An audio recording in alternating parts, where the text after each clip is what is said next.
Glenn Clark Radio, talking about the sports you do and don't know, both within and surrounding Baltimore.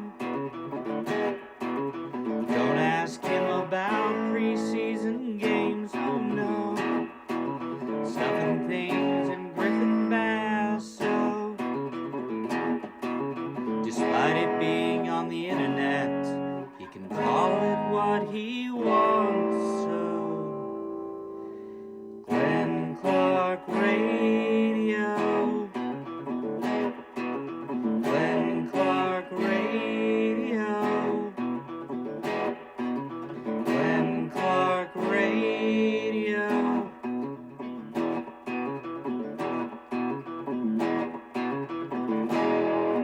Duke sucks.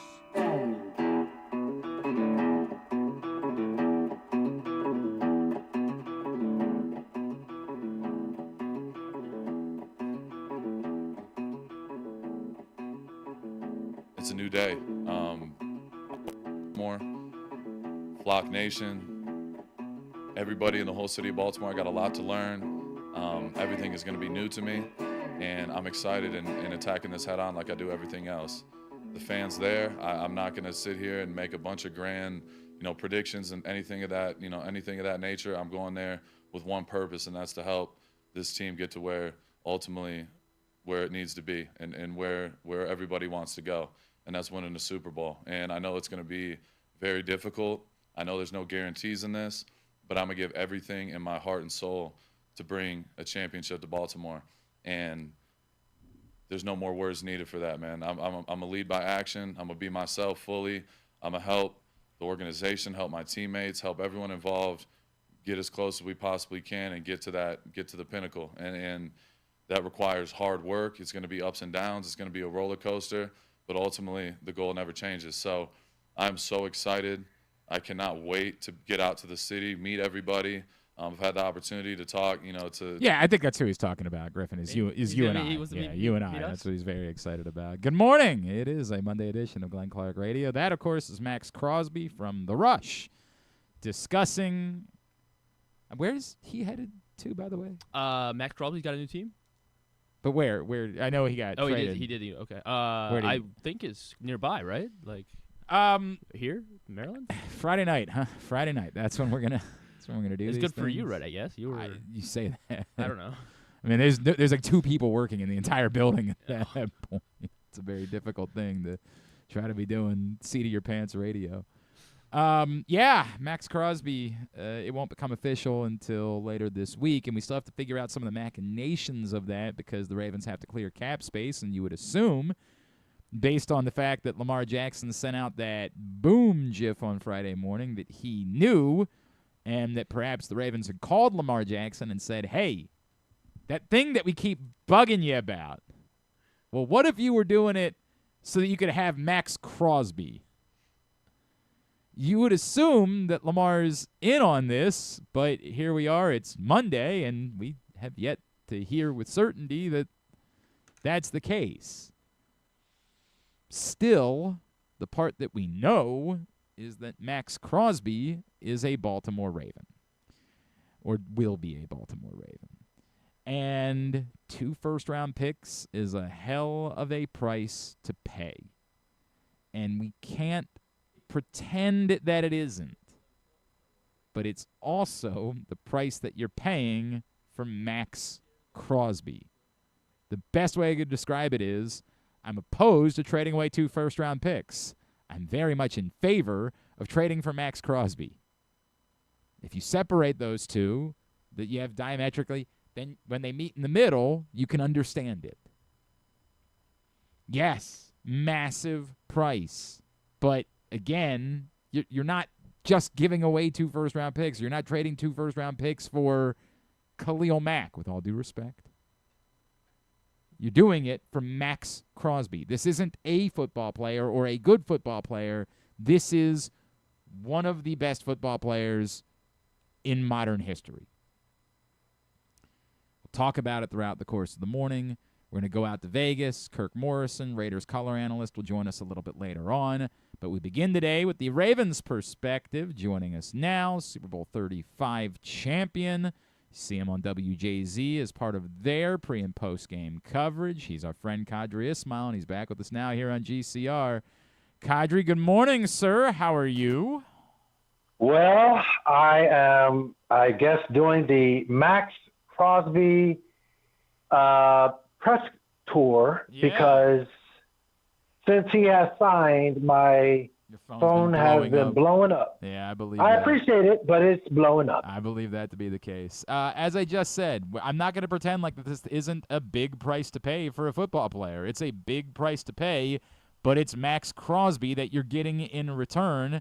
I know that we're all on board with Maxx Crosby. Are you okay with the fact that it cost 2 first-round picks? You know, I think if we look back at last year in the owners' meeting when Steve Bisciotti clued us in on the, hey, listen, I am all for developing players. I am all for that future pick, looking at it and trying to figure out, I don't care. Okay, all that, I don't care. I want to win now. I don't want to worry about the future. I want to win now. And so that model had clearly went one ear right out the other for Eric and John last year when he said he wanted to win now, but they didn't necessarily put the pieces together to win now. And you had the 1-5 start and then the struggle to get back to 800 or 500 and then, you know, lose a 44-yard, you know, kick wide to the right over in Pittsburgh and blah, blah, blah. John Harbaugh's fired. I think Eric is like, okay, listen, I'm listening to you, owner. And since I'm listening to you and I like my job, I think I have to do things differently. I'm going to do something that we haven't done in our franchise history. Let us go forth and enter into the land of free agency and make a big splash. We'll make the biggest splash. Part of the biggest splash is we ain't going to sit back and allow a guy the likes of Maxx Crosby to get out the door. We got the 14th pick. It's a high pick. It's a coveted pick that I know teams love because kind of those lower first-round picks is not that big of a deal. So, yeah, I think in the grand scheme of it all, Eric recognized that he needed to make a big splash as far as new head coach. He did that in Jesse Minter. Jesse Minter has been, on paper, knocking it out the park when it comes to his coaching staff. This is a era in which you have a quarterback that has just Hall of Fame credentials, franchise quarterback, the whole 9 yards. You're built for it now, and your owner is saying now, well, I think Eric got on board with the now mindset, and you have Maxx Crosby now a Baltimore Raven. And I think that last part of it is the part that I keep coming back to, because I will admit to you, Qadry, that last week I said I don't think I would do it. And maybe part of that is I'm just so used to the Ravens not doing it that it's been entrenched in me that you don't pay this type of price. But I keep coming back to that last part, which is I know that Derrick Henry has proven to be a freak, an alien. He's not like other people, but I still don't actually think he's going to be able to play until he's 40.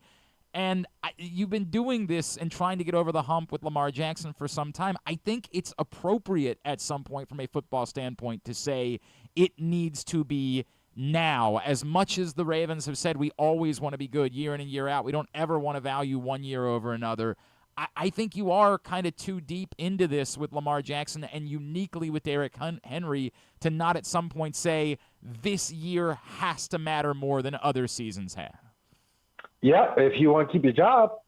I mean, let's just be real. Like, I think as much as you cliche it with your, well, you know, hey, we're trying to go out there and develop this team. And, you know, we know we have the restraints of the salary cap. You got an owner up there like, nah, homeboy, I ain't Jerry Jones.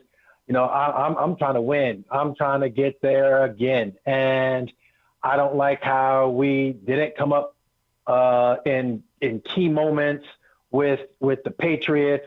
Like, yeah, sure, we won 2012 Super Bowl, and oh yeah, that was all well and good, but we should have went in 2011, and then went back to back in 2012. I think that in the AFC Championship game, we had a home game. Like, I don't think we should have. Oh well, we'll be back. Nah, we should have been beating the Kansas City Chiefs, and we should have been, looking at going ahead and Taylor Swift and Travis Kelce kissing on the bus as opposed to kissing on our field. You see what I'm saying? Like his mindset is like we had like legit opportunities, and that whole looking into the future thing doesn't work when you got it right here. You have it in your hand. Number 8 is not coming through that door. That dude is a generational player, and you need to put some other pieces around him, like the generational player that is a 4th rounder and Maxx Crosby. Now, like, let's play. Come on, let's do this. Qadry Ismail is with us here on GCR. Qadry, Michael Pierce argued to me last week that he wouldn't trade 2 first-round picks for Maxx Crosby. Admittedly, this is before the trade, and I think that, a lot of us might feel differently now that it's happened. But he wouldn't because he didn't think the Ravens were Maxx Crosby away from winning the Super Bowl. So I'll pose that part of this thought to you. Were they just Maxx Crosby away from being a Super Bowl champion? No, because you had Daniel Faalele, and you had literally, not that I'm saying Madubuike is a dominant force on the field, but you don't know if he's going to be back on the field. Right. And so you got to prepare those other 10 draft picks plus whatever free agency continuing looks like. That's where, in my mind, you have to step up and continue. You can't just rest on your laurels. But hey, we got Max, we good. And there is so much more left to be done. And Tyler Linderbaum is on that next to be done list. That's something where you look at it and say, okay, the Ravens are for real. Right now, you put yourself in a conversation, but you haven't really finished it and elevated the conversation when you see the bigger picture. Yeah, that's sort of how I feel, right? Like now, but you are remarkably top heavy. Like there is, to me, if this group of 4 guys, if Lamar Jackson, Derrick Henry, Maxx Crosby, and Kyle Hamilton are all healthy, and I know that's a huge if, but if that's the case, there is a floor, right? Like whatever you do elsewhere, there is a floor. Like that group of 4 to me can elevate a lot of other areas on a football field. Yeah. I mean, you need some dudes. And for literally the bigger picture, like those dudes are the Maxx Crosbys of the world. Yes. They just have this uncanny ability to make plays at the right time and right moment. But if you look at, what the Houston Texans did, what the Denver Broncos did, what the New England Patriots did, what the eventual Super Bowl champions from last year and the Philadelphia Eagles did, what the current Super Bowl champions and the Seattle Seahawks did. I mean, all of those teams had just studs up front and just got after the quarterback. At the same time, you also had on the flip side of the ball, whether it been the Texans or whether it been the Patriots, who didn't quite have it on the offensive line, and they were just destroyed. Or you look at the eventual champions in the Philadelphia Eagles going up against an offensive line in the Kansas City Chiefs.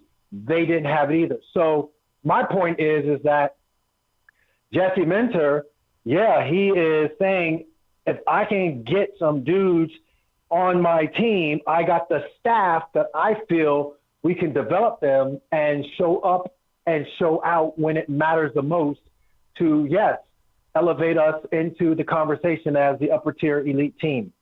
This is very much, as you alluded to earlier, it's a Super Bowl now, call it Super Bowl or bust type of move to make, to ship 2 first-round picks.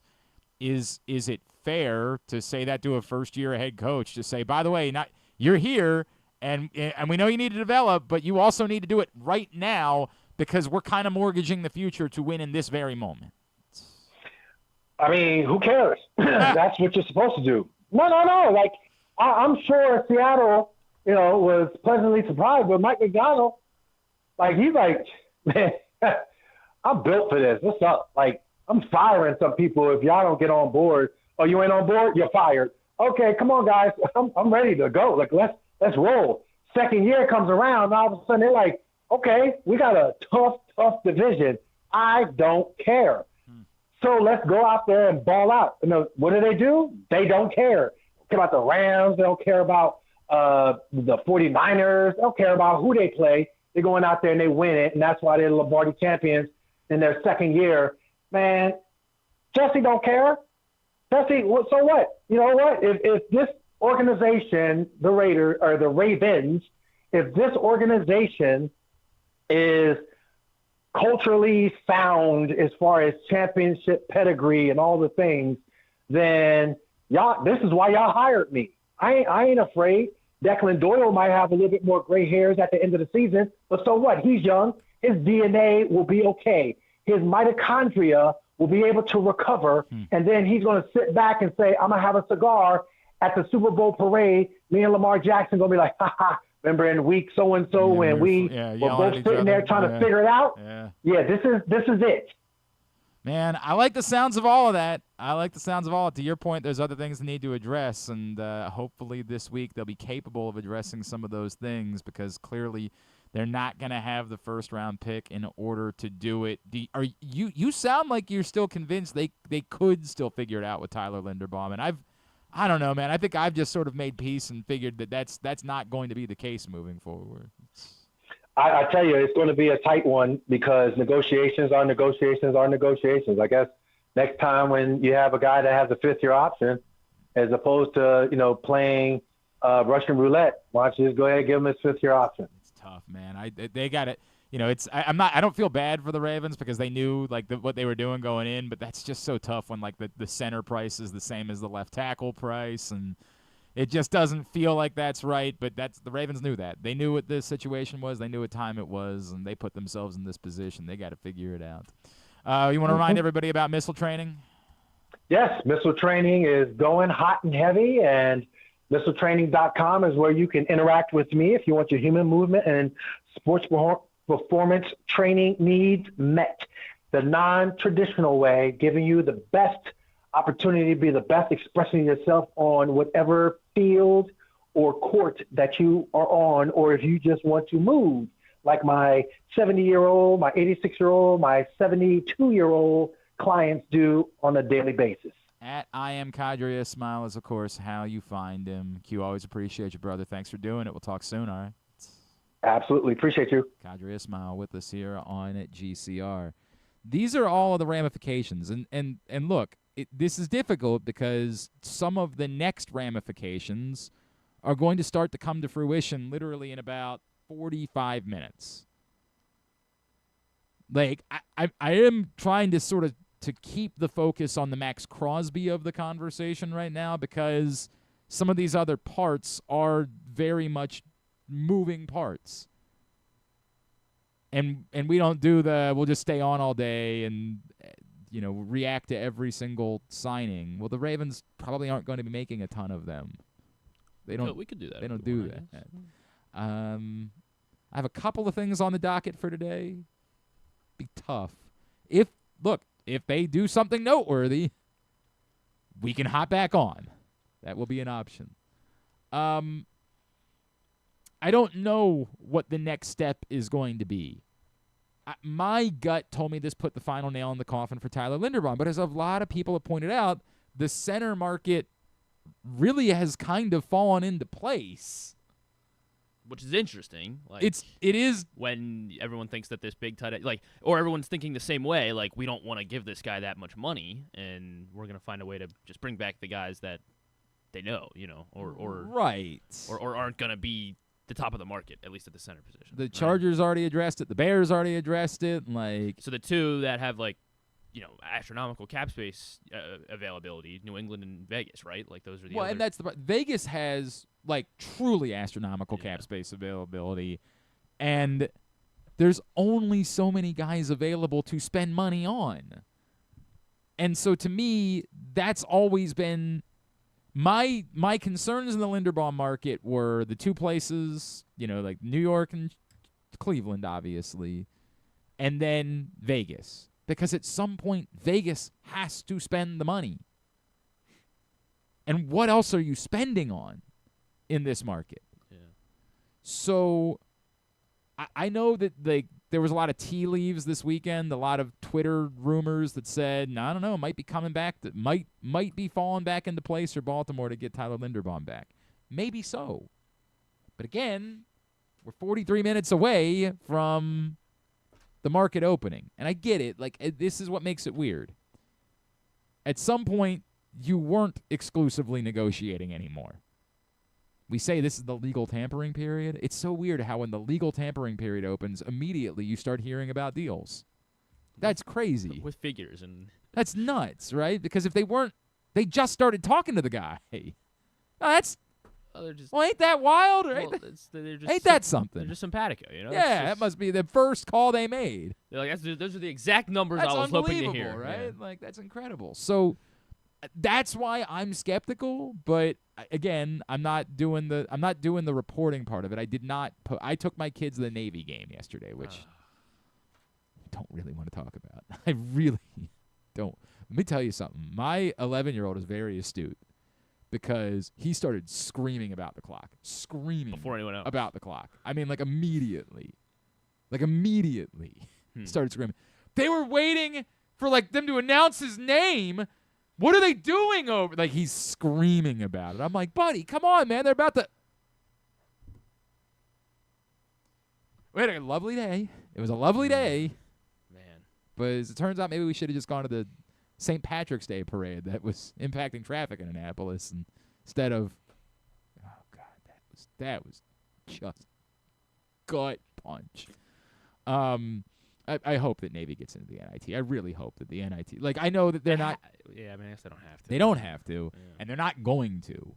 And I did do a little bit of research on it because I was like, there's no way the ratings for Power Conference NIT games are so much better than other. Even if you're putting Navy versus the problem Georgia is Tech, the issue is that when it's fired their coach, mid-major versus mid-major have been really poorly rated games. I did do a little bit of homework on this because I wanted to try to make a point about Navy, and the truth was I couldn't find the evidence that I was looking for. The evidence actually, other than that they've had shows one loss, two losses, I guess, over the last 3 months. That part, I still think they should be in. And I do think Navy is a little bit more unique than other mid-majors, right? I don't think Navy is the exact same as Evansville. With no disrespect to Evansville, I just think that Navy has more broad appeal for obvious reasons. Well, Belmont won the MVC. They were the 1 seed and then got bounced in the first round. Yeah, and so did obviously Wilmington over the weekend, right? And there's other really good teams that are going into this equation. I hope Navy gets in. But I did not spend my day working on league sources. I spent my day with my kids. So I don't have it for you.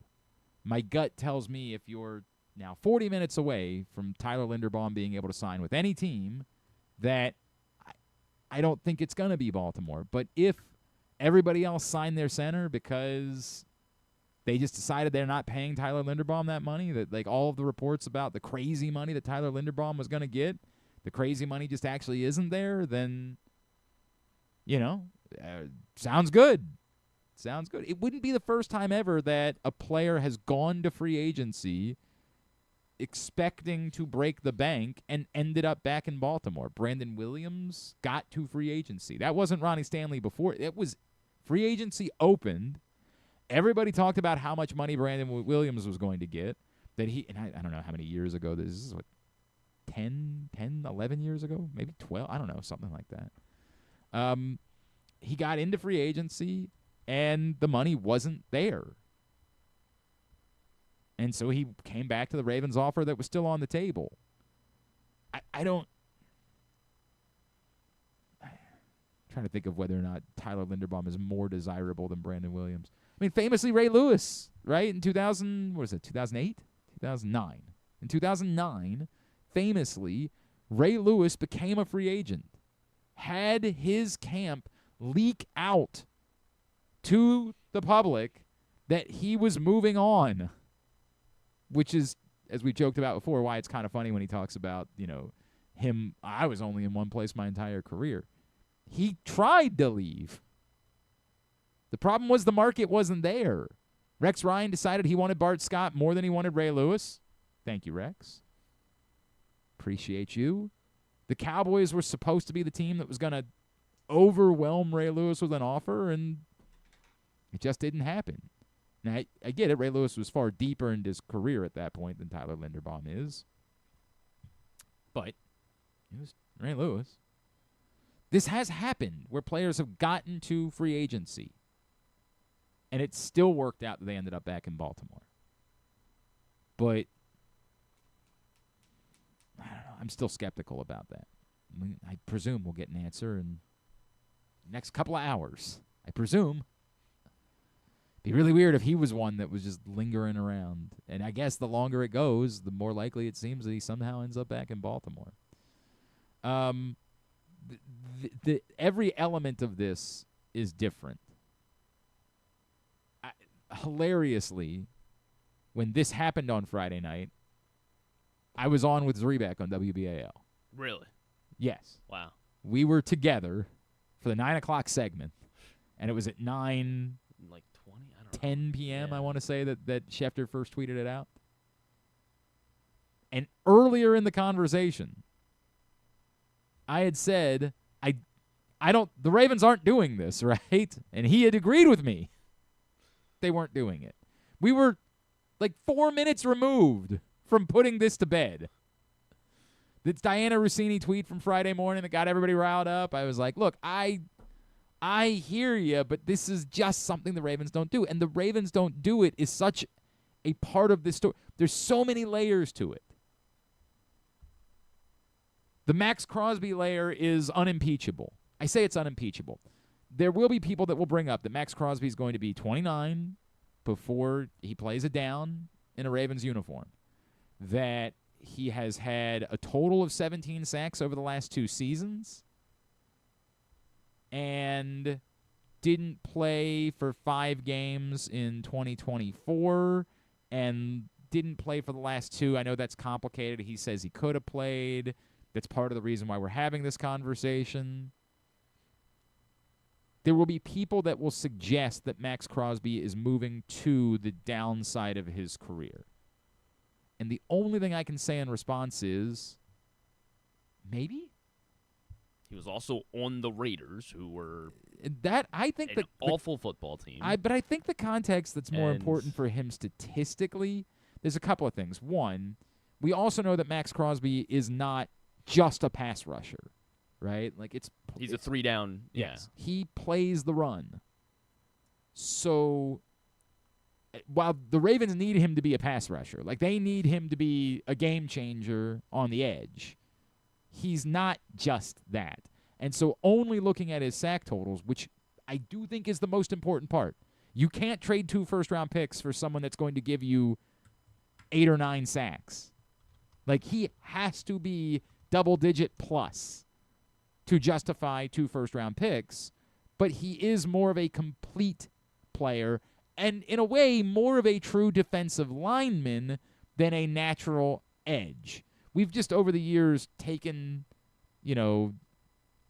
outside linebackers and pass-rushing defensive linemen, defensive ends, and we've made all of them one position. Maxx Crosby is more of your kind of traditional D-end in a 4-3 defense than he is the stand-up guy. But he needs to be the edge rusher. He needs to be that. I mean, he does. He needs to be that guy to justify this type of price.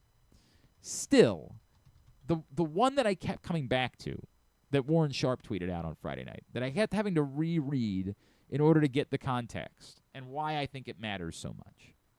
Warren Sharp tweeted, very interesting nugget regarding Maxx Crosby. Among 70 players with 10-plus sacks the last 2 years, Maxx Crosby played with a lead on just 22% of his snaps.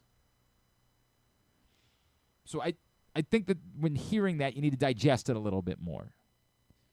So guys that were impactful pass rushers, he's used 10 sacks as the line of demarcation. Maxx Crosby, of course, had 17, as I pointed out, over the last 2 years. So not taking guys that just happen to, he's guys that are real edge rushers. 10-plus sacks over the last 2 years. 70 guys have done that. Of those 70 guys, Maxx Crosby was on the field playing with a lead just 22% of the time, which, as Warren Sharp points out, and you see, is dead last, 70th among those 70 players. So what does that mean? Well, as we all know, when you have the lead, it's easier to pin your ears back and get after quarterbacks. Why? One, teams throw the ball more frequently when they're trailing.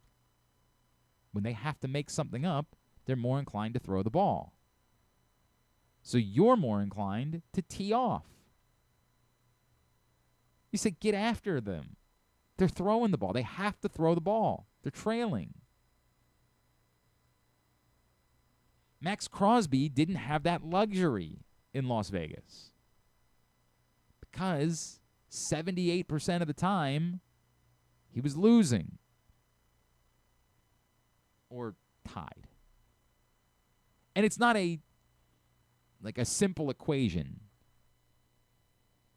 What it suggests is that if you get him on a better team, there's going to be more opportunities for Maxx Crosby to tee off.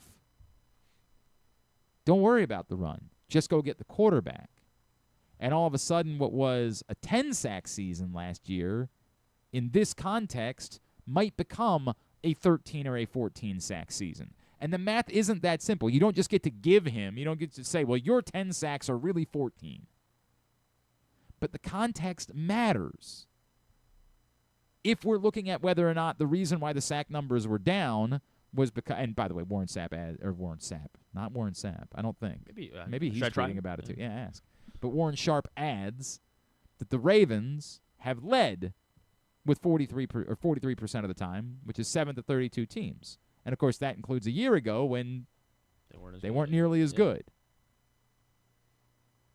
So in an ideal situation, if you have a healthy Lamar Jackson for a full season, and presumably you're also better defensively with Maxx Crosby on the field, you would think that number should be even larger than 43%, which should present more opportunities. Now, they don't just need Maxx Crosby to tee off and collect sacks late in games when they're already leading. They need that in the first quarter, too, obviously.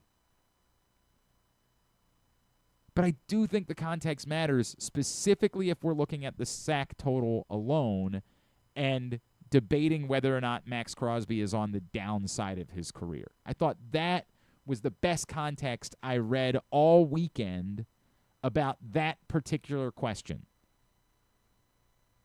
I can't guarantee that Maxx Crosby isn't also starting on the downside of his career.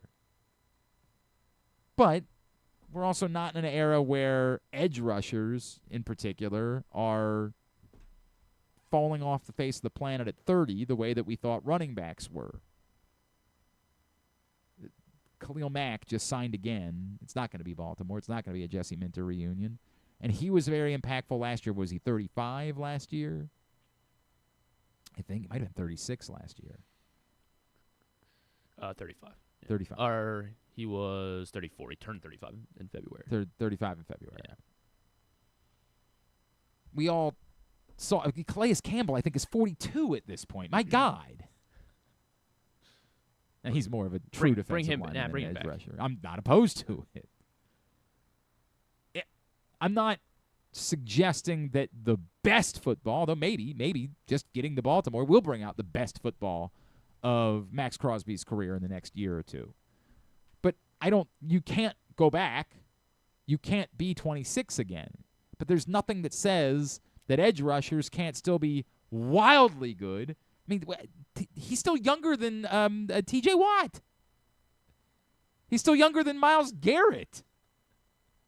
And I get Myles Garrett's an alien. Myles Garrett's a freak. There's Myles Garrett, and then there's everybody else.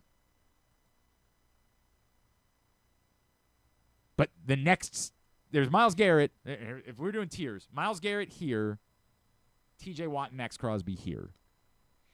And maybe Micah Parsons in that, a healthy Micah Parsons I think is still in that conversation. Aiden Hutchinson, I'm not we thought Aiden Hutchinson was in that, and maybe he still really will be. Yeah, because he was coming back from that leg injury. Right. So, I don't know what to make of Nick Bonito, right? Because it just came kind of out of nowhere, right? Like, I guess maybe we have to accept that Nick Bonito is in that conversation. And I think Abdul Carter is going to be. I mean, I think Abdul Carter is pretty special. But that's it. That's it. I keep as we deal that the Maxx Crosby layer, to me, the player is unimpeachable. Even if you attempted to suggest that he's on the downside of his career, I think that context is relevant and holds up the player part of it. I should tell you that today's show is also brought to you by Live Casino and Hotel. March Mania, we're about 10 days away. If you haven't decided where you're going to watch the games yet, you better make your plans right now to be at Sports and Social inside Live Casino and Hotel because, dude, we've been there. It's unreal. I mean, the atmosphere is amazing. Amazing inside Sports and Social. Encourage you to reserve your tables, reserve your lounge chairs right now for watching all the games, 100-foot media wall, great food and drink specials. And they'll be giving away prizes during every game. Sports and Social, Live Casino and Hotel for March Mania coming up next week. I say all this to say, player part to me is unimpeachable. The question is the price. And I can't make that part lesser. I cannot diminish the value of 2 first-round picks or be dismissive of it. I do think, and I'm sure there's a term for this, when it's happened, it's way easier for us to say, well, they did it, so I'm good with it. Whereas I acknowledge that, a week ago, if you would have asked me, I would have said I wouldn't do it. I wouldn't trade 2 first-round picks for Maxx Crosby. I think that's too much. Now it's way easier to be like, well, it already happened, so might as well get on board with it. But I am concerned about it. I mean, I am. That's 2 first-round picks. Now, this is where the conversation becomes tricky, and we dealt with some of this last week. What were they doing? Particularly when one of them is the 14th overall pick. It's one thing when you're talking about 2 first-round picks and you're hoping they're 26 and 20, hopefully 32. Yeah. But you're assuming they're 27 and 29 or something, 27 and 30, whatever it would be. When one of them is the 14th overall pick, it almost feels like you're paying 2 first-round picks plus. There was a rumor this weekend that there were other teams that might have been willing. Chicago and. Yeah, but I think we found out that Chicago rumor started from a pretty unfounded source. So really? it might still be true that they were, but I think the person that we were getting that information from, we look back and it was just some guy with a blue check mark. It wasn't. Oh, so then so it is founded. Right, that's a great point. It wasn't an actual reporter that was saying that. Which again doesn't mean that it might not prove to be true. I just think that we kind of got a little bit carried away with the source on that one. Context matters here, too. What were the Ravens doing with the 14th overall pick? As we had talked about, the consensus that we were getting from a lot of people was that the strength at 14 was guard. We were all sort of starting to circle around Vega Ione, the Penn State guard, as being the ideal 14th pick. And I'm still not suggesting that I'm this proves that you should just get rid of the pick because but there is trepidation about ever drafting a guard with a 14th overall pick. Well, we'll see what happens in Vegas because they will almost certainly probably go that route anyway. Maybe, maybe. The easy thing to say is, well, you better be a really, really great like one of the best guards in the league for some time to come to justify Quentin Nelson, right? that like being he the went 14th pick, I right? guess he went even top. Yeah, he he went top high. 5. He was top. Yeah. But again, that's difficult for us because we look at it and say, well, Marshall Yonda was that guy and he wasn't just not a top first or top half of the first round pick. He wasn't a first round pick at all. It's one thing if you could get an impact edge rusher at 14 or that prototype wide receiver that we've been talking about or that game changer freak type of tight end. But the more that we talk to people, the more sense I got that player wasn't there. That maybe Kenyon Sadiq will prove to be that guy at tight end, but it's. I mean, it just sounds like I think he's like he looks. He's a. I mean, he's crazy a combine athletic freak for sure. Yeah, but like his how's it production gonna be different than Kyle Pitts, right? Like, I mean, Kyle Pitts was more productive than I think that's the part with Kenyon Sadiq, right? Like he's an athletic freak whose production was meh. Mm-hmm. And I mean, yeah, of course, maybe he'll get to the NFL and he's Rob Gronkowski. 100%. Like, yeah, 100%. If that guy was, I mean, there were people saying like, the Ravens might just want to take Jeremiah Love, right? Because you have the chance to get the best football player that's available at 14, and the hell with whatever your needs are. Go get that guy because you're getting a top 7 player in this draft that's just going to be sitting there at 14. I do think that context matters in talking about trading a 14th overall pick. And again, that doesn't mean that there won't be someone drafted between 14 and 20 that even by the end of this year, we're going to say, oh, my God, that could have been a Raven. Maybe Cassius Howell will prove to be, who is the dude in Atlanta this year, the edge rusher? Oh, Pierce from Tennessee, right? Yeah, James. And where did he go? He went in the 20s, didn't he? Yeah, or did he end up being like what, early day 2 pick or something? Was he? I thought he was or late was he first back round. end? I thought he was late first round. You might be right. I thought he was late first round. I remember that being someone we were talking about a lot. James Pierce, 26th. Okay, yeah, you were right. Yeah, 26th. He went in the 20s. And wait, by the way, where did the Ravens pick? I believe was it one after? Right. I thought Or I one can't, before. I thought it was 25 for some reason. 24. That was yeah. 24 was Starks. Right. Yeah. 24. And James Pierce went and had a massive season. Mm-hmm. It's very plausible that a Cassius Howell, somebody like that we're saying, it's a little bit too early at 14, we might look at literally before the season is over and say, oh, my God, man, you could have had that dude at 14. And look at how good he is. I acknowledge that. I still think it was worth doing. I think the part that ultimately I keep coming back to is the part where at some point, and it's the thing we've talked about for the last couple of years, and maybe it is odd that they're doing it post John Harbaugh, right? Like maybe that part of it is odd. Like if I'm John Harbaugh, there's definitely a part of me like that's thinking, yeah. Well, so when we Yeah. were talking to Ken Friday night, Mhm. he was like, well, the words, nothing. Apparently, New York can't do anything without running it through John first, right? And So you think that John might have? Is it- I don't believe that. I mean, yeah, I don't believe that. Is it worth speculating that? I mean, I don't think so. This feels. it just feels like a It- culture shift, right? It like feels to me, and I think the two things that people have brought up. One, the idea that Eric DaCosta now knows the spotlight's on. Like, sure, it's on you. We talked about it. Right, The spot. The moment they fired John Harbaugh, the spotlight's on you. You need to go win. And Eric DaCosta can say all the wonderful things that he wants to say at the press conference, but like, he just fired someone he loved for not winning a Super Bowl. He can say a million nice things about Eric DaCosta, but if next year the Ravens go 10-7 and lose in the second round of the playoffs,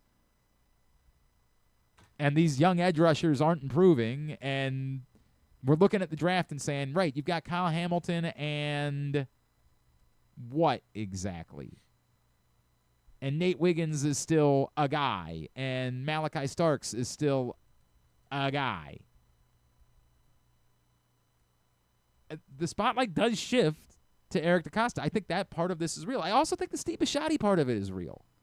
It is fascinating to me that, like, the Ravens got together in Florida last week. That's the latest they've ever done their organizational powwow down at Steve Bisciotti's house. And then they happened to trade for Maxx Crosby? I can't tell you that the two are related in any way. They also didn't have a coach for 2 weeks into the offseason, so maybe that. I understand why they pushed it back. Sure. I understand that the part of moving the date back makes sense. But they happen to be together. Oh, but then this comes right after that. And this comes right. Huh. Well, here's what I know. It's not because Steve Bisciotti wasn't somehow involved. And I'm not saying that Steve Bisciotti overruled or told Eric DeCosta, I have no reason to think any of that's true. But can't help but wonder if the question was asked, hey, what's out there? What are you working on? The Raiders, and we've been talking about okay. Yeah, but they won 2 first-round picks. They won 2 first-round picks. We're going to see if that price comes down. It wouldn't stun me at all for Steve Bisciotti to say why, right? Yeah.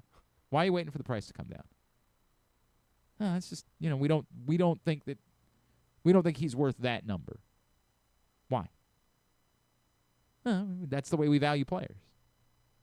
I value players a different way. I don't know. I have no way to know that. But I can't help but think the fact they were all together last week, that has something to do with it. It's a hell of a price to pay. We're not going to shake that. It's a hell of a price to pay.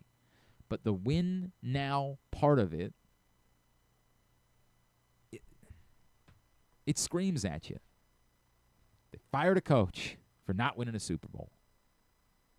And they traded 2 first-round picks for a player. This is as win now as they've ever been in Steve Bisciotti's ownership. It is odd, and someone could say incongruent, that they do that with a first-year head coach. Because as I keep saying, there's never, it's been a long time since a first-year head coach has won a Super Bowl. And uniquely, since a first-year head coach who didn't come through the building has won a Super Bowl, I don't even remember. Hang on a second, because I know it was Bill Walsh was the last first-year head coach to win a Super Bowl. Like in first year, first time. Yes, first time. Hang on a second. Make sure I have this right.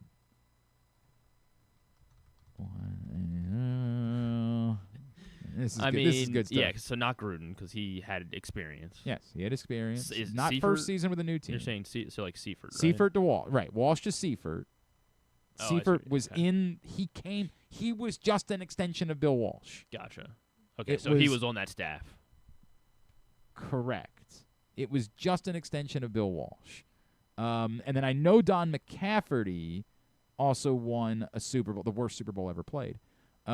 He won a Super Bowl in his first season as head coach in Baltimore. Now we got to go all the way back to 1970 for that to have happened. And McCafferty also came through the Colts system. And I believe those are the only 2 first-year head coaches that have ever won a Super Bowl. So what you're asking Jesse Minter to do has never happened before, which doesn't mean it can't. But that last question that I asked Qadry Ismail, I do believe is a worthy discussion point. Is it fair to declare Super Bowl or bust with a first-year, first-time head coach?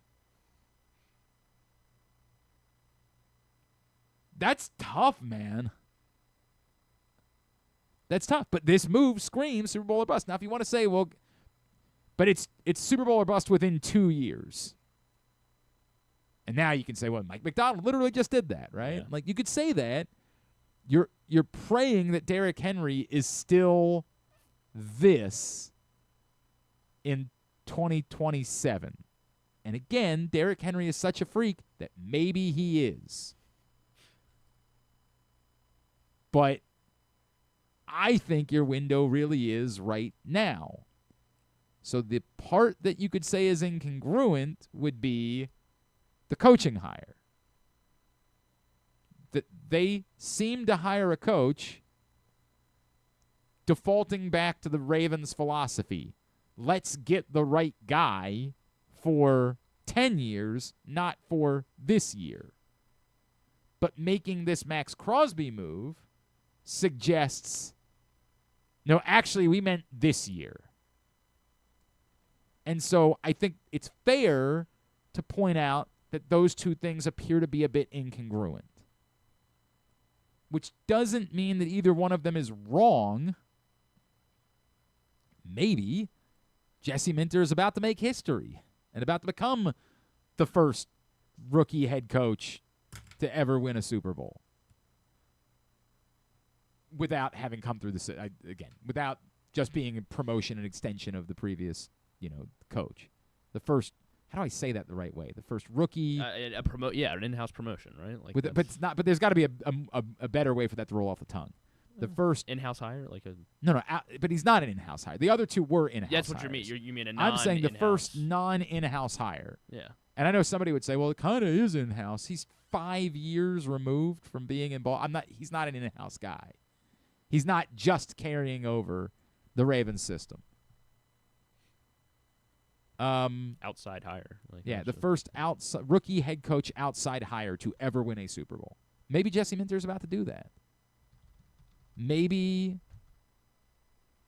again, Derrick Henry is going to just be this good for another year, and the window isn't this year, it's the next 2 years.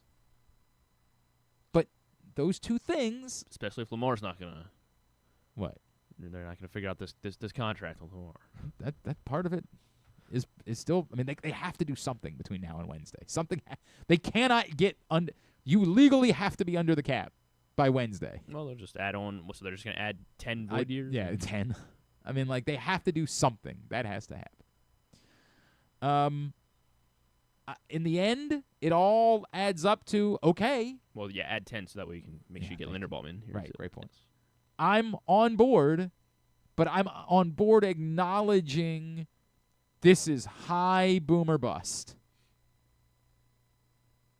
I think it was Pete Prisco over the weekend who tweeted, this will have been a good move for the Ravens if they win a Super Bowl. Period. And in a way, I think he's right.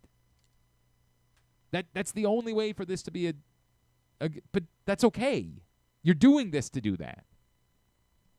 You're not doing this because you need to elevate your franchise. You're doing this to close the gap. I think it's absolutely fair to judge this move by did you win a Super Bowl or not.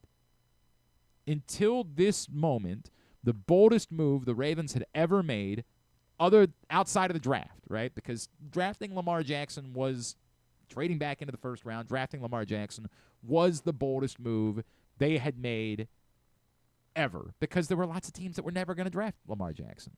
But separated from the draft, the boldest move the Ravens had ever made before now was the Anquan Boldin trade, which didn't even cost them a first-round pick.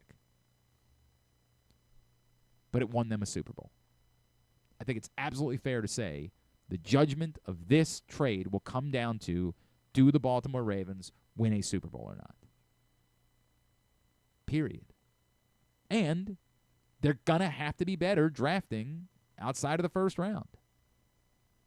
We talk about the Rams lighting, picks on fire and F them picks. But the truth is, what the Rams really did was they became insanely good at drafting after the first round. Bonkers good at it. Hit after hit after hit. This is the wake-up call for DeCostas. Now he just figures it out, how to hit every and it's not like he pick. hasn't had good ones in there, but you can't have Trenton Simpson. And I hope Trenton Simpson's still going to be a football player at some point. But you got to do better than Trenton Simpson to what we've seen to now. Their post-first-round picks have to be much better than they have been. And they're not all created equal, right? Like, Travis Jones has been pretty freaking good. Matabike, I guess. Matabike was obviously exceptional, right? Like, they have to do more than just defensive linemen, I guess is what I'm saying. They have to find guys. But if they keep At finding other really good positions. defensive linemen, I guess. Yeah, I mean, I'm not saying don't find good defensive linemen. I'm just saying they've got to do more than just defensive linemen. That's the charge now moving forward.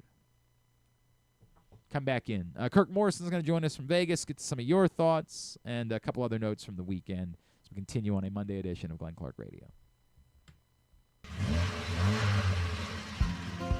Your car is more than just a ride. It's an investment. At Leading Edge Auto Body in Mount Washington, we've spent over 20 years perfecting the art of repair. From high-end imports to your trusted daily driver, we handle all makes and models with elite precision. Our team holds the highest honors in the industry, including ASE Master, iCar Platinum, and specialized aluminum certifications. We make it easy with free towing, pickup, and delivery because at Leading Edge, customer satisfaction comes first. And remember, with insurance, it's your car and it's your choice. Choose the experts. Leading Edge Auto Body. Quality you can see. Service you can trust. Go to leadingedgeautobody.com today.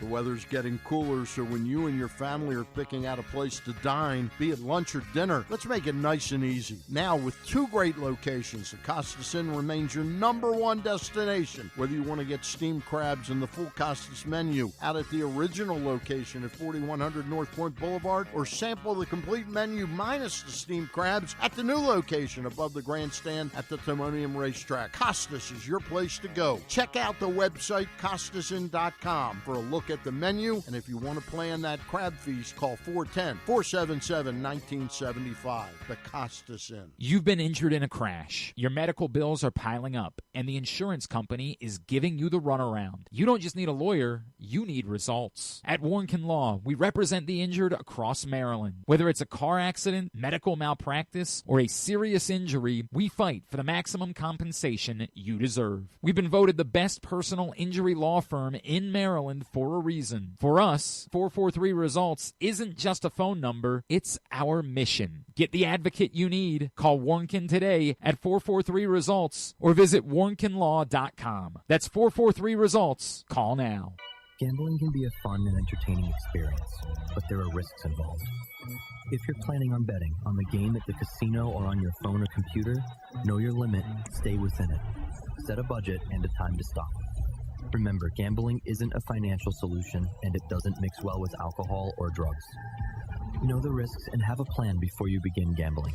For free and confidential services, call 1-800-GAMBLER 24/7 or go to helpmygamblingproblem.org. The latest edition of Pressbox is available now. On the cover, Dave Ginsburg chats with Hall of Famer Cal Ripken Jr. about his life now at the age of 65, his role with the Orioles ownership group, and much more. Also inside, Bill Ordine helps us learn more about new Ravens head coach Jesse Minter, Luke Jackson finds out about new Orioles slugger Pete Alonso from those who have played with him, and we meet college lacrosse players from programs all across the area. Pressbox is available for free at over 250 locations throughout the region, including your Baltimore area High's dairy stores. Plus, you can read the entire issue online at PressBoxOnline.com, where you can also find great betting advice and the best daily coverage of the Orioles, Ravens, and Terps. March Mania is on at Live Casino. And you can get a front row seat for all the action at Sports and Social. Raise your game with massive wall-to-wall TVs. And raise a cheer with your favorite beers, cocktails, and an all-star menu. Best of all, you could win huge prizes every game. Don't get benched. Book your table at Live Casino. At Arundel Mills. Must be 21. Please play responsibly. For help, visit mdgamblinghelp.org or call 1-800-GAMBLER. Contrary to what some people believe, I actually like this guy when he sleeps. Glenn Clark, talking sports. All right, back in here on GCR as we continue along on a Monday edition of the program. Phew, there was so much happening this weekend that there is no way for me to possibly get to all of it. Towson basketball? You know, it's weird, right? Yeah, Griffin showed up wearing his T-shirt. The weird part is... This is a women's team, but yeah, go. Oh, okay. All right, Just, dig it. You know, dig good it. tournament juju. Happy for them, but remember, we talked about this with Patrick last week. The matchup with Charleston was the better matchup for them. It's why the 7 seed was weirdly very important for Towson. It's funny because I was around some Towson folks last week, obviously, because I did their lacrosse game. And in talking to them, it was very important that they got the 7 seed because of the matchup. Now, as it turns out, Wilmington lost 2, right? Like, go figure. The bigger issue is playing Hofstra tonight, they got handled. Yeah. Handled. Both games against Hofstra. They were not competitive. They can't guard what the player, the Cruz. Thank you. Yeah. Just call him Cruz Missile. That's because that movie. They Cruz Davis. It is a terrible matchup for them. Now, Tyler Tejada has been phenomenal in both these 2 games. Hopefully, he's just on a heater right now. But it's that thing where, like, I want to be excited about it, but the practical part of me, the people in Vegas were reaching out to me about this. Like, some of my friends in the desert is. I just came about Towson. Yeah. Oh, because they love these. That's where you can find. These like mini tournaments. These quick tournaments. And there were a lot of people that were on Hofstra going into the CAA tournament because the number was so good. Like the number was outrageous for them to win the whole thing. And so they were like, "We're taking a bite of that." And this matchup is terrible for Towson. Now, this is where we say it's difficult to beat a team 3 times in the same season. I acknowledge that. At the same time, that's also kind of a bettor's fallacy because you're not playing 3 times. You're playing once. Like tonight, you're playing 1 game. There is a chance. There is a chance. And do their legs catch up to them a little bit playing a 3rd time in 3 days? Obviously, for what it's worth, Towson had never won 2 games in the CAA tournament. And there's no Delaware to eliminate us. Yeah, that's year, true. So they've got that part going for them, which is they've already accomplished a little bit more than they had in past CAA tournaments. So we'll see. We talked about the Navy thing. I'm heartbroken. Heartbroken. Took my kids. Oh my God, they were so gutted. They were so gutted at the end of the game. I was at Mount St. Mary's all day, so I wasn't paying attention. And then after the game, when I checked the score and I'm like, what happened? Just unfathomable. And then I see what happened, and unfathomable. I couldn't believe it. I'm so heartbroken for them. So heartbroken for everybody at Navy. UMBC continued to roll. We'll get to it. Settle down. It's not as important as these other things. Do you really need to do you really? Well, I mean, no, I guess I don't need to share it. But you can. You can just talk over it. We don't you know what need the to hear terrible it. We part don't need is? to hear it. I had pulled my camera out because I wanted to film my kids celebrating after they won. And so in the arena, when there was a pause afterwards and the people around me were like, well, they got to check to see if he got the shot off in time. I was like, he got the shot off in plenty of time. Right. The only thing they're checking is, now again, as everyone points out, Clock's not running. It took a long time for the clock to run. There is some debate about whether or not they timed it though, right? And some he people, got it up like Pat 40 3.4. says he timed it, but then Pete Gilbert said he timed it, and it was like 4. Like, I don't know, man. I don't have the answer on it. It just sucks. It sucks. It really does. UMBC just pants New Hampshire on Saturday. They continue to just bowl everyone over. They will host tomorrow night in the semifinals of the America East. That's a 6 o'clock game, if I remember correctly. Yes. So that's a little bit more pleasant for if you want to take your family, the thing I keep talking about, to experience some March Madness. 6 o'clock start tomorrow night as they host Lowell in the semifinals in the America East. So they are very much still in the conversation, as heartbreaking as it was for Navy. UMBC is still in the mix. Towson is still in the mix. That's the late game tonight, right? That's the 8:30. 8:30 tonight. That one's on CBS Sports Network. We'll get to it in Tubular. And Griffin wants to remind everybody that Gunnar Henderson had a big night on Saturday against. I don't have time to play it. Boy, that's just a shame. I was going to play the whole interview, too, with Rosenthal afterwards. No, we're not. They played Great Britain. And it was a close game. It's actually kind of shameful that it was 1-0 in like the 5th inning.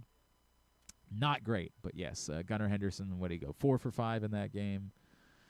Good for him. I care about one thing: is he healthy? That's the list of things that concern me. Looks pretty damn healthy to me. Yeah, that's all I'm gonna care about whatsoever. John Little Rock, if you're really a proven game changer, you had to outbid. If you really want a proven game changer, you had to outbid the competition.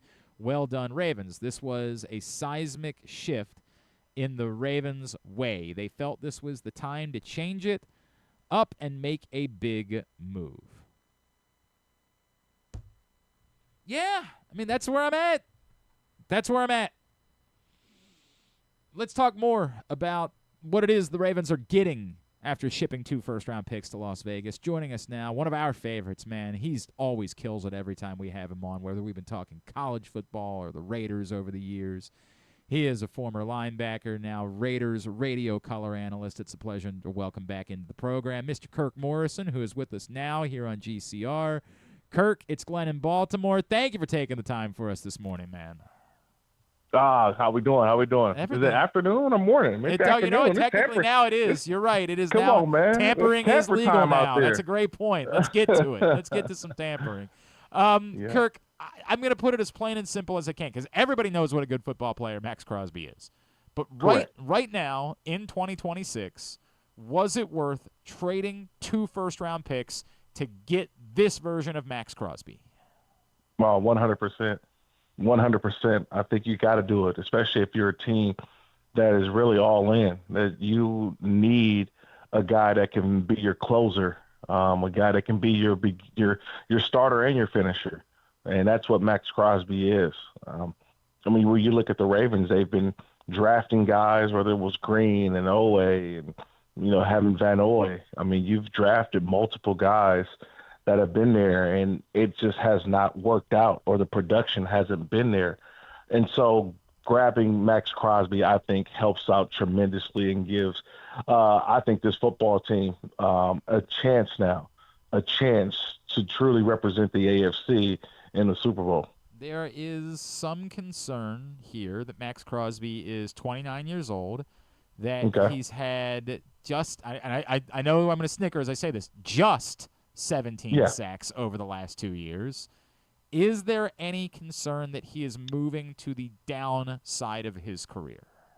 Well, when you watch Maxx Crosby, you realize that he's not truly a sacker, okay? To me, I always say that he is a disruptor. He is a guy that's going to create havoc in the run game, in the pass game. He is going to have his hand in on everything.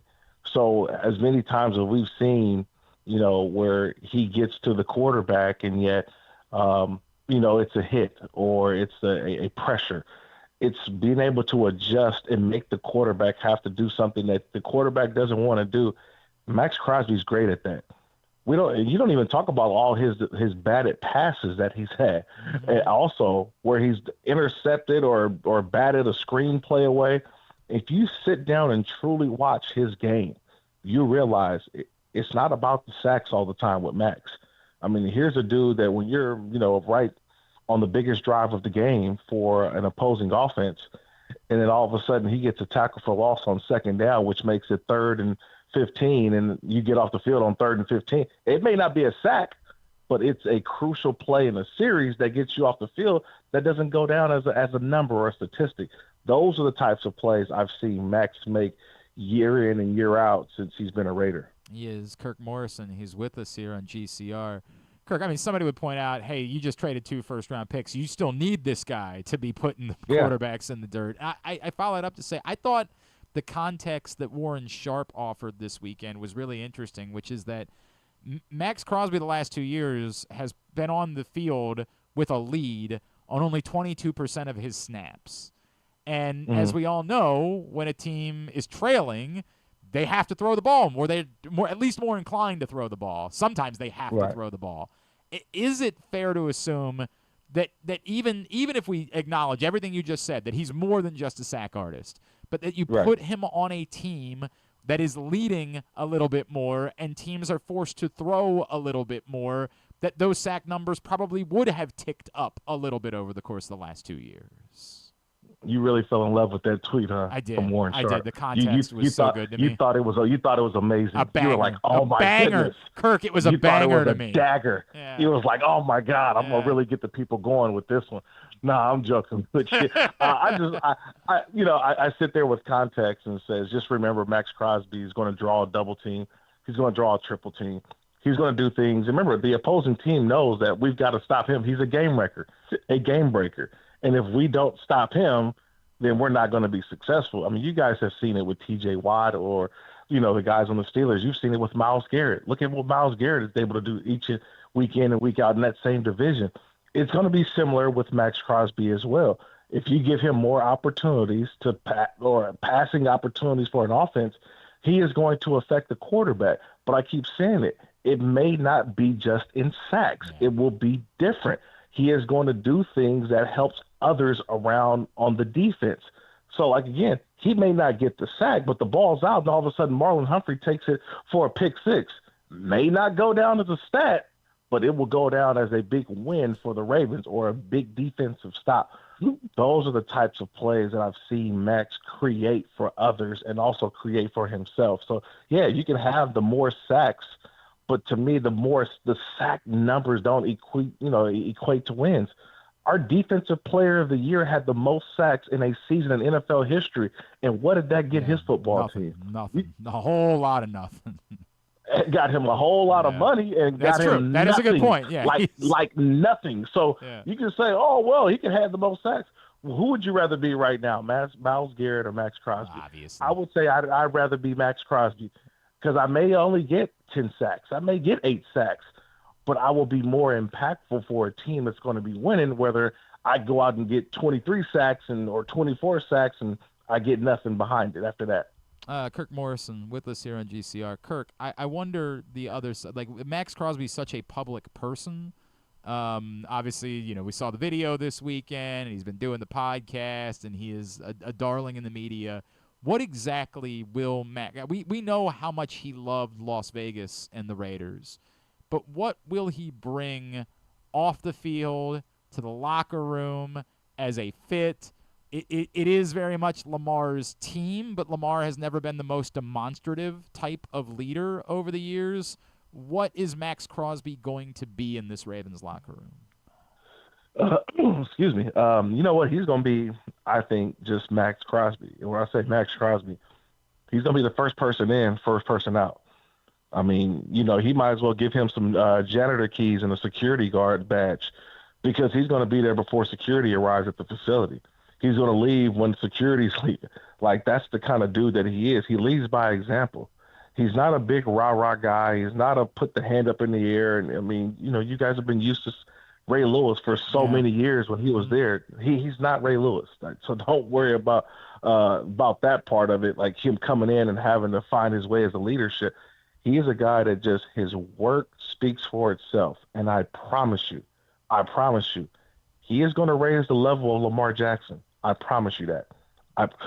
He is going to raise the level of guys on that football team. OTAs matter to Max. He'll be there. Minicamp matters to Max. He'll be there. And so when you have your hardest worker and your best player defensively on time every single day, well, why can't other guys on the team do it? What makes other guys better? That's the key part you got to remember in all this. He is going to uplift his team in a way that I'm not sure anybody else can. Because let's be honest, this is a Lamar Jackson team in Baltimore, correct? Yep. Right? 100%. Maxx Crosby can check Lamar Jackson. Hey, all of MVPs is great, bro, but guess what? I work. We're going to continue to work. And I'm going to work. I'm going to be here. And I hope that you're here.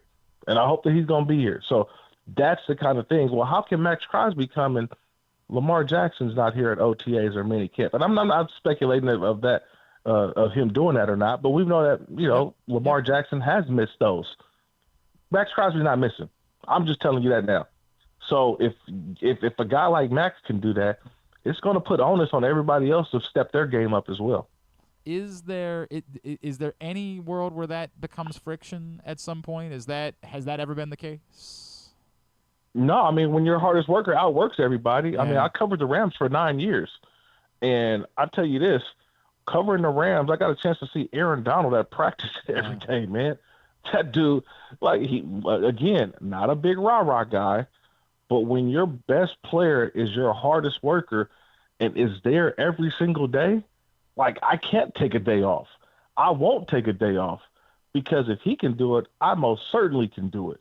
And that's what I've seen. And that's why some of these guys are perennial Hall of Fame players, because of their work ethic, what they bring to the game, the intensity that they have.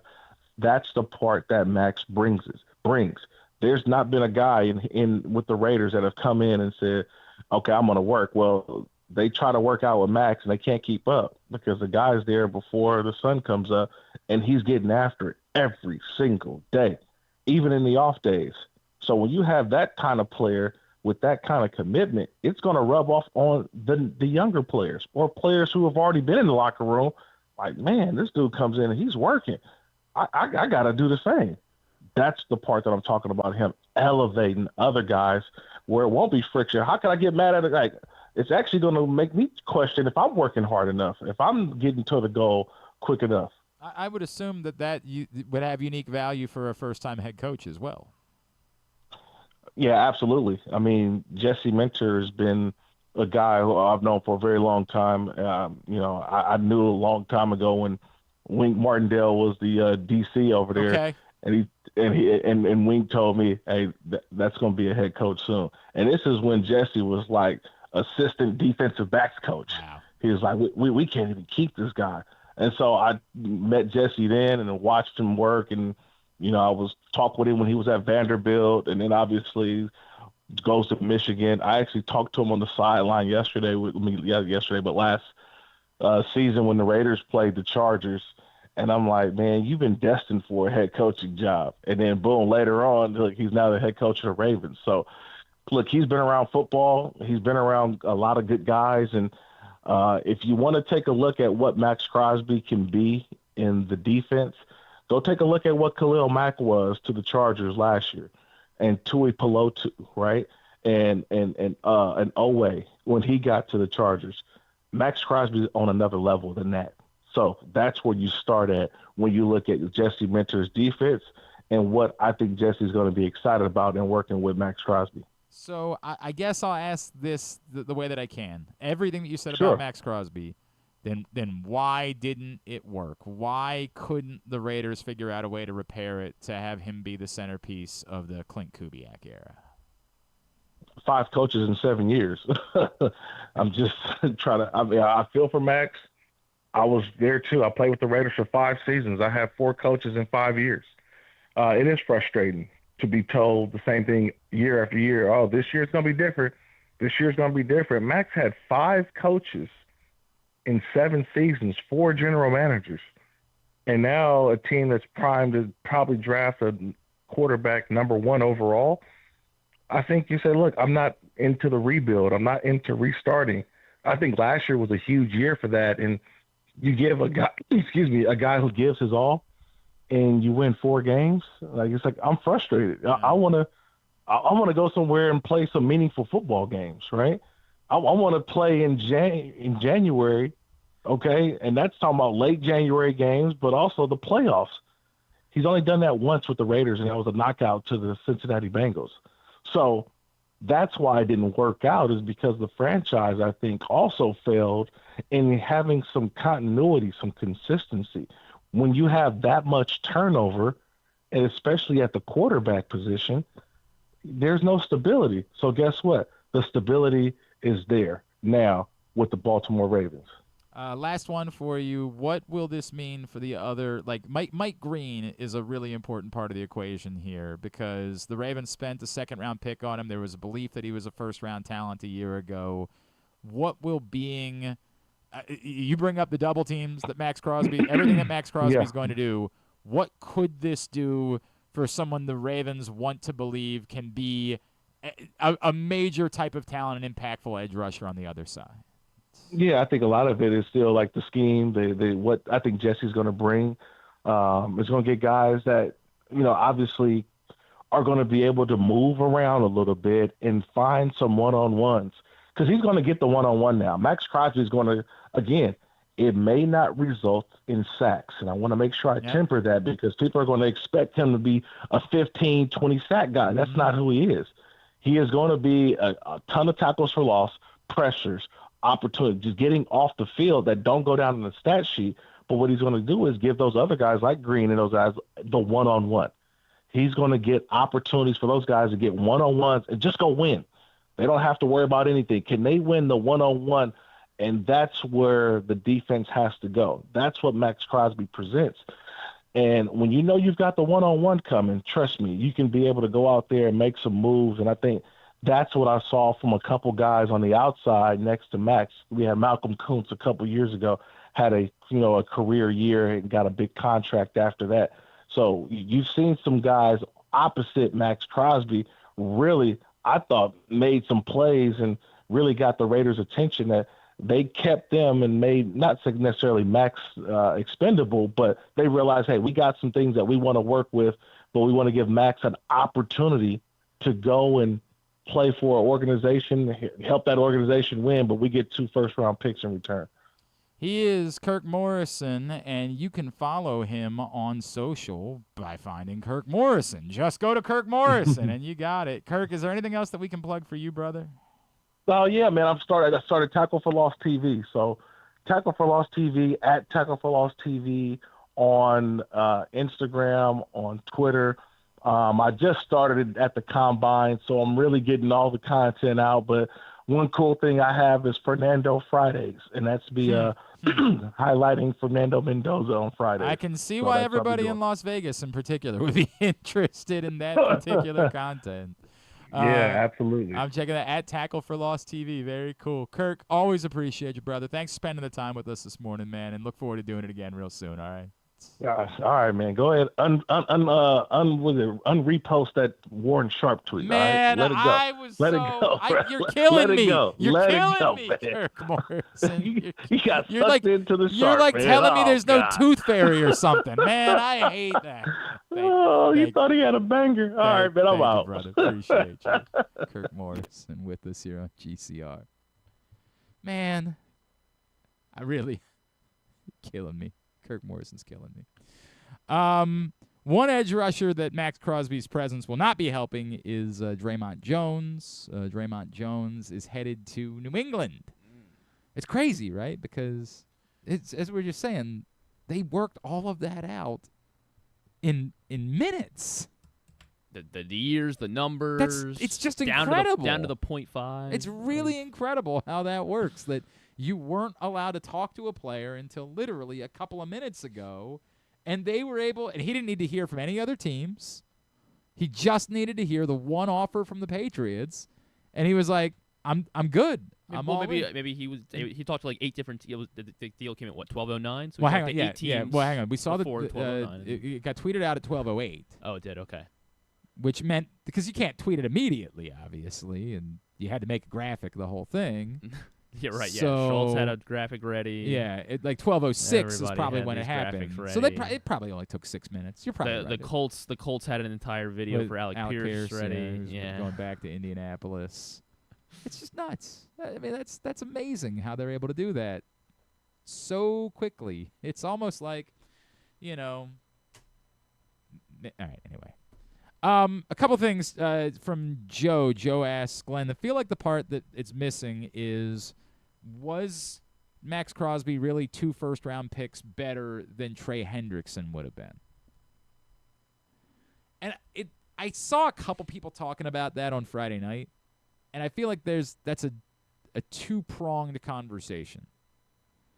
Maxx Crosby, to me, is definitively better than Trey Hendrickson. Is the context is he 2 first-round picks better than Trey Hendrickson? I think part of that comes down to you're negotiating against everybody else for Trey Hendrickson. It is a little bit of a bird in hand, bird in bush situation.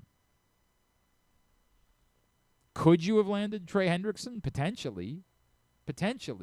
He's a little bit older than Maxx Crosby, but he wouldn't have cost you 2 first-round picks. But even if, in like the course of conversation, let's say on Friday, that's exactly the conversation that came up, right? Steve Bisciotti talks about the Maxx Crosby thing, and Eric DeCosta says, well, we actually think we got a shot at Hendrickson. Let me check in on him. You better know that deal is done. Done. So that it can break at yes, now. 12:06 on Monday. Yeah. Because if you have any trepidation at all, then you run the risk of losing the bird in the hand. I don't think it's an unreasonable question to ask. I think Trey Hendrickson is more of a natural just rusher than Maxx Crosby, who's a more complete football player. Kirk Morrison really wanted to stress that to us. Don't, that's part of the truth about Trey Hendrickson. I guess maybe there's a question to be asked about, like, how healthy he is. Because obviously the guy that we saw in 2023 and 2024 was unbelievable. I mean, Trey Hendrickson was very much in that. Did he lead both years? I want to say at least one of them. He definitely led, 24? I think, 24. Yeah. But I want to say he had 17 sacks both years. Like, I mean, he was unreal. And he had been clearly productive before that. It wasn't like these 2 seasons were out of nowhere. Fair question to ask. It's fair. But one of them you had the ability to do. It was in front of you. The other one was you still have to beat out 31 other teams. I don't know. I can't say definitively that he's 2 first-round picks better than Trey Hendrickson. I think he's better, and I think it was the move that you had the ability to make right then. So I'm okay with that part of the equation. Today's show also brought to you by County Sports Zone. We are rolling into championship week down in College Park in public high school basketball. And you can find the entire schedule, the brackets, get scores throughout the weekend by going to countysports.zone, proudly sponsored by your local Toyota dealer and buyatoyota.com. Come back in and wind things down for a Monday edition of Glenn Clark Radio. March Mania is on at Live Casino. And you can get a front row seat for all the action at Sports and Social. Raise your game with massive wall-to-wall TVs. And raise a cheer with your favorite beers, cocktails, and an all-star menu. Best of all, you could win huge prizes every game. Don't get benched. Book your table at Live Casino. At Arundel Mills, must be 21. Please play responsibly. For help, visit mdgamblinghelp.org or call 1-800-GAMBLER.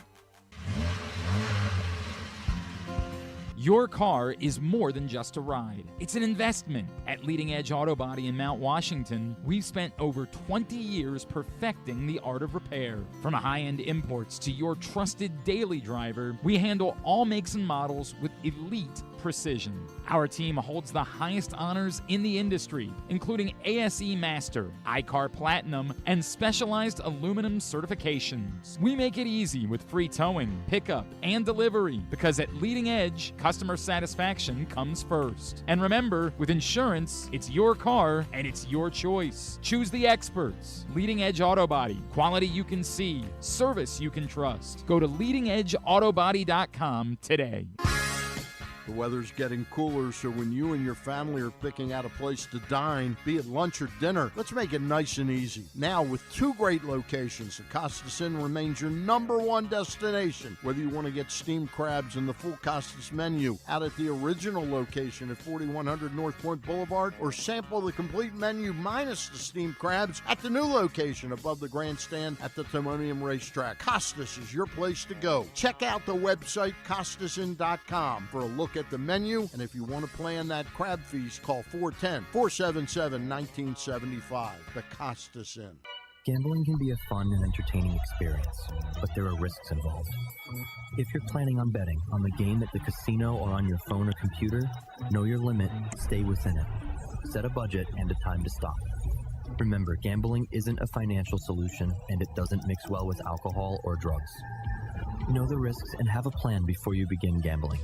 For free and confidential services, call 1-800-GAMBLER 24/7 or go to helpmygamblingproblem.org. You've been injured in a crash. Your medical bills are piling up, and the insurance company is giving you the runaround. You don't just need a lawyer, you need results. At Warnken Law, we represent the injured across Maryland. Whether it's a car accident, medical malpractice, or a serious injury, we fight for the maximum compensation you deserve. We've been voted the best personal injury law firm in Maryland for a reason. For us, 443-RESULTS isn't just a phone number, it's our mission. Get the advocate you need. Call Warnken today at 443-RESULTS or visit warnkenlaw.com. That's 443-RESULTS. Call now. Make the most out of every day in your Toyota RAV4. Available in hybrid or gas-only models. A RAV4 can get you where you want to go in style. Check out buyatoyota.com for deals on new RAV4s from your local Toyota dealer today. Coming back in here with Glenn and the other guy, Garrett, whatever his name is. You know who they are. Another payoff pitch to Henderson is hit into right center field. Bregman will score. Harper's right behind him. Henderson's looking for two. He drives in two, and the U.S. has a 5-1 lead. Very excited. They're very How are you not excited fired about- up? It's a thing that's happening. God bless him.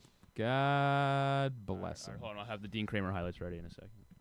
I'm really not concerned. Although I did, what did he go, 4? Yeah, He 4 went and a third innings? scoreless. There you go. Against Nicaragua. Huh? What if it's Dean Kramer facing the U.S. in the final? Who are you rooting for then, huh? Huh? Probably rooting for Gunner and Dean. Okay. Yeah. That's who you're rooting for. Yeah. Luis De Leon is starting today, and the game is on TV, so that's maybe if you have a little interest in that. That's coming up. I'll tell you about it in Tubular in just a second. Lacrosse this weekend. Good for Towson. Bounce back from that loss to Loyola by going on the road and beating Virginia. It is really hard to figure. Yeah, they hadn't done that in 35 years. I think it is really hard to figure out what the line is between good for Towson and oh my God, what is going on with Virginia? Yeah, who cares? Like I don't know what that line is, but they still won, and so that's a good thing. Loyola moves into the top 20 this week after they got a 4th straight win, beating Providence on Saturday. And Hopkins lost at home to Syracuse. Maryland got back in the win column by beating Delaware on Friday, but still need to maybe beat some good teams to start having some confidence that Maryland can get back on track. That's kind of the story from the lacrosse weekend. And is there anything else that there was really the PLL thing? I guess it doesn't really. matters. It's not really local. The Maryland Charm didn't win, so yeah. Nothing really. Orioles. I mean, Vance Honeycutt, loser, only hit a single on Friday. Is he even trying? That guy. Does he want to make the team or not? I don't get it. I'm trying to think if there were any other major storylines from the weekend.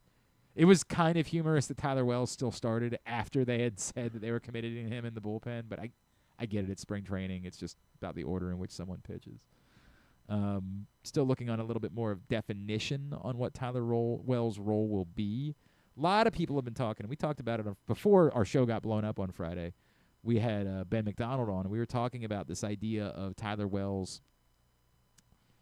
You create almost a new leverage role where Tyler Wells pitches in the 6th in a leverage spot and then goes back out there to pitch the 7th to try to keep his arm stretched out too, in case you do still need him as a starter at some point this season.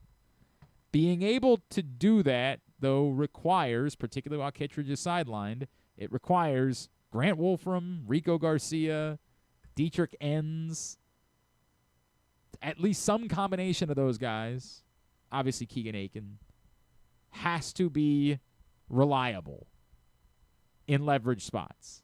Yanier Cano is still in that conversation, and I know it is the most obvious choice of that group, but has been the most suspect of that group. Like, he's certainly got the higher. The problem is, there's all these guys, and then there's Yanier Cano. It could be anything with Yanier Cano. So I'm not opposed to that thought for Tyler Wells. Like you're saying, he is a leverage guy. He's just not an 8th inning guy. He's the first guy you turn to when there's a risky spot. When your starter's cruising along, but all of a sudden it's a 2-1 game or a 3-2 game, and he puts 2 guys on in the 6th inning, you go get Tyler Wells to get you out of that, and then you ask him to pitch another inning on top of it. It feels like an in-between, like you're still not really committing, but there is an argument for we always obsess over the 8th inning, but the game might be most in jeopardy in the 6th inning. We talk about that all the time in the playoffs. Remember what was the year where I was screaming for them to get a second closer? The year I wanted them to go get Tanner Scott? Because I kept saying, I guess. in the playoffs, you have to have 2 closers. You have to have 2. Maybe it wasn't 24. It must have been 23 because they didn't have a one. closer. Yeah, it must have been 23 with Batista. You have to have 2. You have to have the guy in the 9th inning, but then you have to have the guy that you can turn to that's nails when the game's on the line in the 5th inning. The Andrew Miller. Right. I can see that argument for an entire season. I think about that specifically in the postseason, but I can see that argument for an entire season. So we'll see if that ends up being the case. Is there anything else that happened this weekend that we didn't discuss? No. Juju Reese, good at the NBA. Yeah, he is good at the NBA. I mean, it's it's the Wizards, so like NBA. Well, he's playing against other NBA. That's true. teams, that part. Right? Yeah, he might be. He might right. not be on an NBA. And it was cool team, to but see he's playing Derek against- Queen with all those guys. The Wizards sent out a picture of like all of them That's together. right. They played New Orleans. last night, Juju and Bub Carrington and Cam Whitmore and Derek Queen. So that was neat. I think that's it. I think that's about everything that was happening that we needed to cover. So I guess let's dance. Anybody else signed in the last couple of seconds? I'll check. Let's do tidbit. It was Kenneth Walker. Oh, yeah, it's Kenneth Walker to the Chiefs. Yeah. I like Kenneth Walker a lot, man. I kind of hate that, if I'm being honest. I really like Kenneth Walker. Well, I liked it because I was hoping that means they would take Jeremiah Love, and that would mean that Ruben Bain doesn't go to Kansas City. Right. But now I'm worried that Ruben Bain's almost definitely gonna. Yeah, I get go it. there. Kate Otten's going back to Tampa Bay. Oh, it's a big huge. one. Yeah, big one. We were waiting for that Huge. one to fall. I guess that's it. All right, very good. Tidbit brought to you today by Stan the Fan. And Stan the Fan, of course, has been busy down in Sarasota. His coverage from Oriole Spring Training brought to you by Warnken Law. And then when he gets back, he'll be back to doing shows with you that are brought to you by the Costas Inn and the all-new Costas Inn in Timonium, as well as the OG Costas Inn on North Point Boulevard in Dundalk.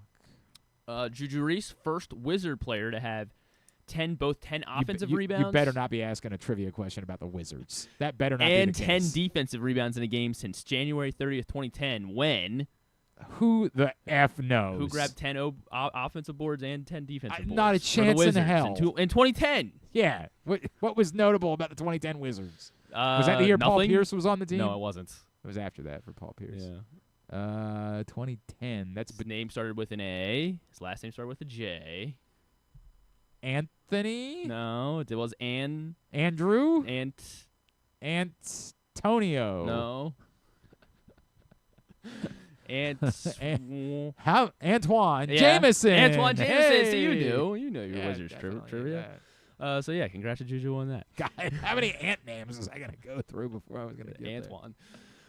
Maxx Crosby, last 4 seasons tied for the most TFLs, 90. Yeah. Tied for the most TFLs the last 4 seasons. I don't know. The top 10 all have 50, but let's do the top. Hell, let's see how many top 10 you can get. Okay. Who's he tied with for most TFLs in the last 4 seasons? I'll still say T.J. Watt.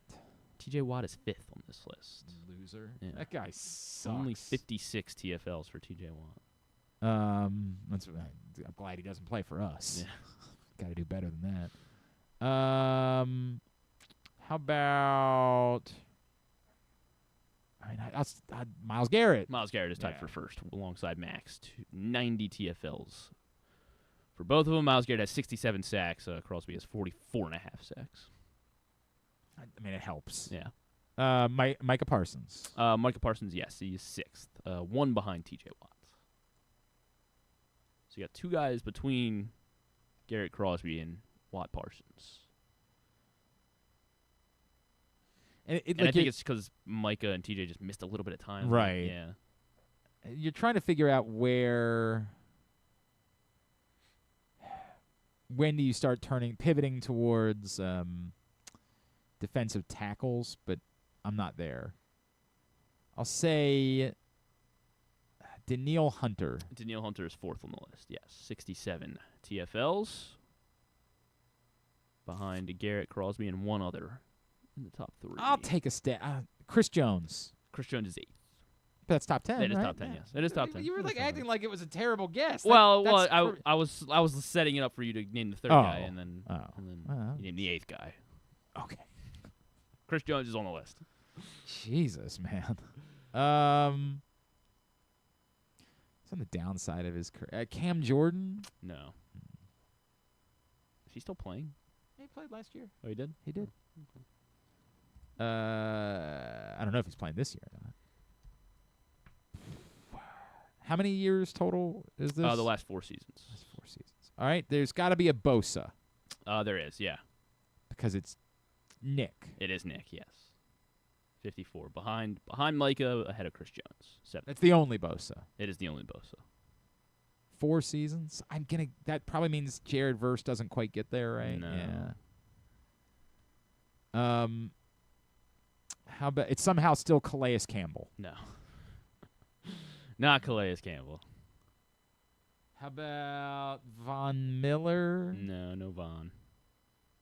It's really falling off. I didn't say Trey Hendrickson. Not Trey Hendrickson either. He didn't play. See? Did he They miss? definitely hit. Well, he missed a lot of last year. Obviously. Yeah, last year. But that proves Maxx Crosby 2 first-round picks better. To whoever asked that that question, was it Based Chris? on the last 4 years of production, yes. I'm running low here on. Yeah, he missed 10 games last year. Brian Burns. Brian Burns is 3rd on this list behind only Garrett and Crosby. 72 TFLs. So he's 18 behind those two. I'm missing 2, right? I need 2 more. Yeah, we're 9 and 10. These were the ones that I figured would probably be the tougher Bradley ones. Chubb. No Brad Chubb. All right, help me get there because it's 12:37. He is he's a Jacksonville Jaguar. He's a Jaguar current. Josh Allen. Yes, Josh Hines Allen. Yes. Yeah. And he is a current Chicagoan Bear. Montez Sweat. Montez Sweat. Okay. All right. Those are 9 and 10 on the list for you. All right. Very good. Both with 50. Very good. Here's what's coming up tubular-wise. Tubular is brought to you by the print issue of Pressbox, still available for free at your Baltimore area High's Dairy stores, everywhere around town where you find Pressbox, and you can read it all at PressBoxOnline.com. Great cover story from Dave Ginsburg about Cal Ripken. Go pick it up right now, that print issue of Pressbox. All right, tonight, so Towson, Hofstra, CAA semifinals. Nothing will matter. You win this one. Come on, boys. The path to getting there, irrelevant. You're playing in the championship game tomorrow night. CBS Sports Network at 8:30. This afternoon, MLB Network for Orioles Cardinals at 1:05. I have no idea if we'll be able to watch that in here or not. I don't know if there's an app for that. It's all right. We'll put on an NFL Network. We just got to see who's signing where. That's a great point. Nestor Herman and Matthew Liberatore. Is it Liberatore or Liberatore? I don't know. Anyway, that's the pitching matchup. We'll find there out. on However Kevin pronounces MLB it. Network for that. Mexico, it's not Kevin. Oh, who's on today? It just said it's on MLB Network, not on Masson. Oh, okay. If it was on Masson, we could watch. MLB Network, I have no idea if we can or not. Well, we'll see if my old TV works. Mexico at USA, 8 o'clock on Fox in the World Baseball Classic. Everything else, go to GlennClarkRadio.com. Some conference tournament championship games tonight. The SoCon, the Sun Belt, they are giving out spots in the NCAA tournament. And, there was that goofy thing from the weekend where LIU hasn't won their league, but they're already in the NCAA tournament. Because freaking the transition rules, because Mercyhurst is not isn't allowed eligible. to play in the NCAA tournament. Yeah. Goofy stuff.